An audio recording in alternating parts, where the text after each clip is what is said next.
today's video, guys, is another requested video na naman po ito. Binigyan nyo na naman ako ng napakaraming request pagdating sa mga ganitong topic. Sabi niya, Ma'am, bigyan mo naman kami ng techniques para ma-pleasure namin ang babae. Yung sagadan ang saya niya. Wow, sagadan talaga. Okay, ganito yan.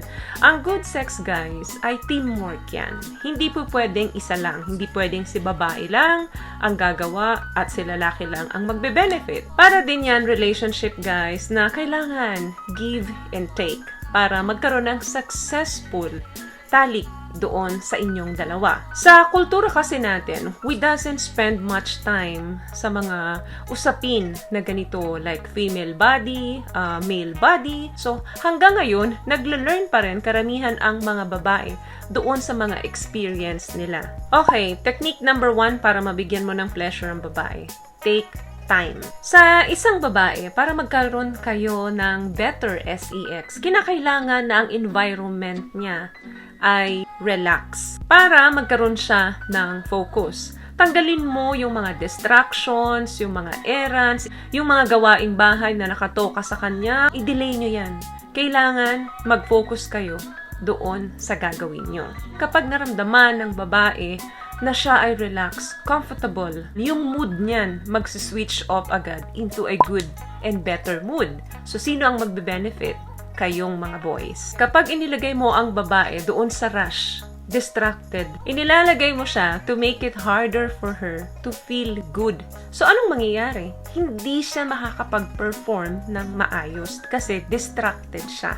Number 2, pay attention to her needs, not your needs. Kung gusto mo lang naman talagang ma-pleasure mo yung kapartner mo.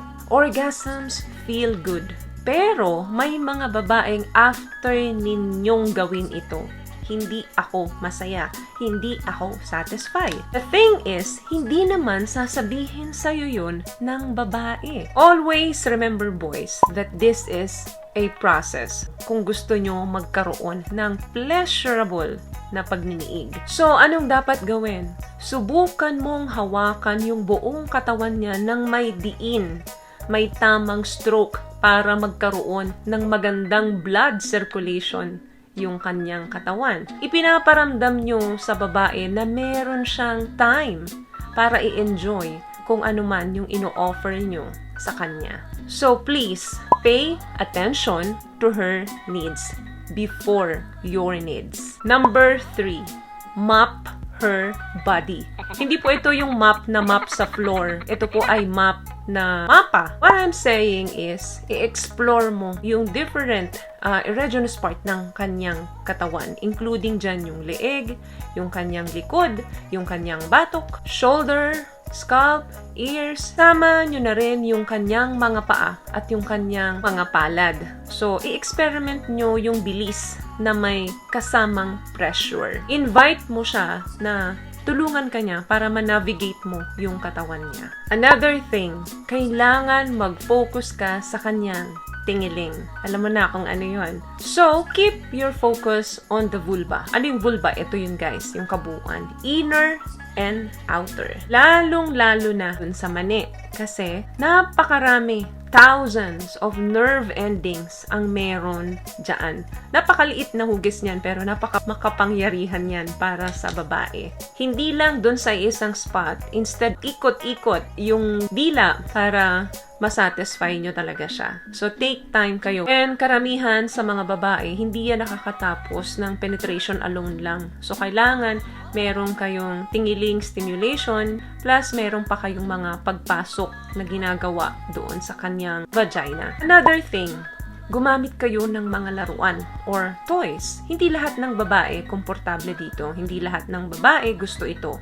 Pero rest assured, makakatulong ito para magkaroon kayo ng pleasurable na pagniniig. Importanteng ma-relax nyo yung mga kapartner nyo kapag gusto nyo gamitin ito sa kanila. Importante din, of course, na mapapayag nyo sila kasi respeto yun doon sa kapartner ninyo. Once na ang babae ay na-relax yan, papayag na yan na mag-explore and mag-experiment with you. So, yung paggamit ng mga laruan na ito, especially yung mga toy para sa kanyang mani, malaking tulong yan para makatapos siya. May mga babae boys na umaabot ng oras bago nila makamit yung talagang full orgasm. Meron namang mga babae na sa isang oras nakakarami na. Again guys, ang isang successful na pagniniig ay binubuo ng dalawang tao yan.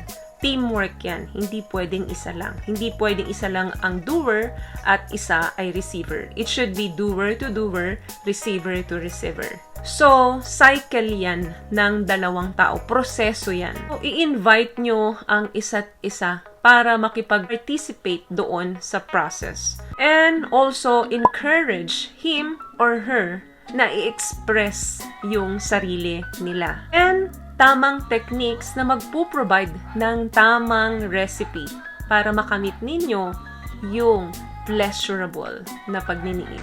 So, yun lamang guys ang video natin for today. I hope nakapagbigay po ako sa inyo ng tips at kung nagustuhan niyo po ang ating video, pakibigyan lamang ako ng isang malaking thumbs up, comment down below at sa mga hindi po nakakapag-subscribe, pakiconsider naman pong isubscribe ang ating YouTube channel. Diyan lang po sa baba, just click the subscribe button, libre po iyan. Once again guys, palagi po kayong mag-iingat at palagi po kayong manalangin. Always love yourself and be a blessing. Thank you guys for watching and see you on my next one. Bye! Peace out!